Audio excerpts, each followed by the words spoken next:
என் மண் நிறைந்தது சென்றவர் வாழ்க, சிந்தைகளங்கிட வந்தவர் வாழ்க, நீரில் மிதந்திடும் கண்களின் காய்க, நிம்மதி இவ்விடம் சூழ்க. ஜனனமும் பூமியில் புதியது இல்லை, மரணத்தை போலொரு பழையதும் இல்லை. இரண்டும் இல்லாவிடில் இயற்கையும் இல்லை, இயற்கையினால்தான் ஞானத்தினில்லை. பாசமுலாவிய கண்களும் இங்கே, பாய்ந்து துளாவிய கைகளும் இங்கே, தேசமளாவிய கால்களும் இங்கே, தீயுள்ளதென்ன சாம்பலும் இங்கே. கண்ணில் துணிந்தது காற்றுடன் கூட, மண்ணில் பிறந்தது மண்ணுடன் சேர்ந்த, எலும்புசதை கொண்ட உருவங்கள் போக, இச்சங்கடானந்த இன்பும் வாழ்க. பிறப்பு இல்லாமலும் நாடொன்றும் இல்லை, இறப்பு இல்லாமலும் நாடொன்றும் இல்லை. சோகத்தினால் வரும் தொல்லை நினைவுகள் தொல்லை, மறதியை போலொரு மாமருந்தில்லை. கடல் தொடுமாறுகள் கலங்குவதில்லை, கரை தொடுமாறு தாரைகள் அழுவதில்லை. நதி மழை போன்றதே விதி என்று கண்டும், மதி கொண்ட மாநிலர் மயங்குவதில்லை.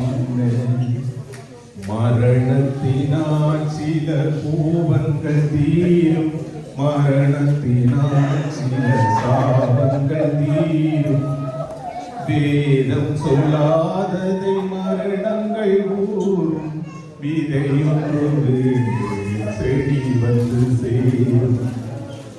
பூமிக்கு நாம் ஒரு யாத்திரை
எல்லோரும் ஐயாவின் கிரிகைகள் ஆரம்பமாக இருப்பதால் அமைதியாக இருக்கும்படுகிறது.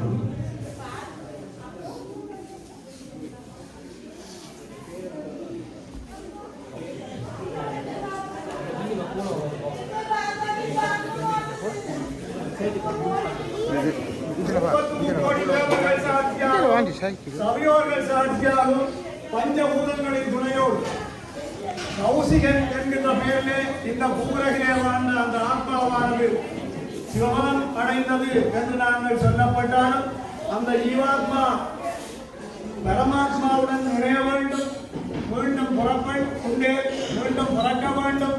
ஆகவே அந்த ஆத்மாவை அமைதியான முறையிலே நாங்கள் வழியனுப்ப வேண்டியது எங்களுடைய கடமை. அந்த வகையிலே சிவாய நம என்று சிந்தித்திருப்போருக்கு அபாயம் ஒரு நாளும் இல்லை. அந்த வகையிலே எல்லோரும் சிவாய நம என்று சிந்தித்திருந்தால் அந்த ஆத்மாவானது தூய்மையாக பரமாத்மாவிடம் பரலோகம் சென்றடைந்து மீண்டும் புறப்பட்டு பிறந்து எங்களை தரிசிக்க வருவார் என்ற நம்பிக்கையோடு எல்லோரும் அமைதியாக சிறிது நேரம் அமர்ந்து கொள்ளுங்கள். திட்டமாக நின்று குழப்பம் விளைவித்தால் அந்த பிள்ளைக்கு பிடிக்காது. அந்த பிள்ளை சந்தோஷமாக சென்றடைய வேண்டும், அந்த பிள்ளை மீண்டும் பிறக்க வேண்டும் என்று எண்ணினால் நீங்கள் எல்லோரும் அமைதியாக அந்த ஜீவாத்மாவுக்கு ஐயா நீ போயிட்டு வா, நாங்கள் இருக்கிறோம், நீ திரும்பி வரேக்க நான் உன்னை தூக்கி கொஞ்சம் வேணும் என்று எண்ணி அமைதியாக இருந்து கொள்ளுங்கள். கறந்த பால் முறைகேறாது. இந்த விடயத்தை நான் எப்படித்தான் சொன்னாலும் தலையிடியும் காய்ச்சலும் தனக்கு வந்தால் தான் தெரியும்.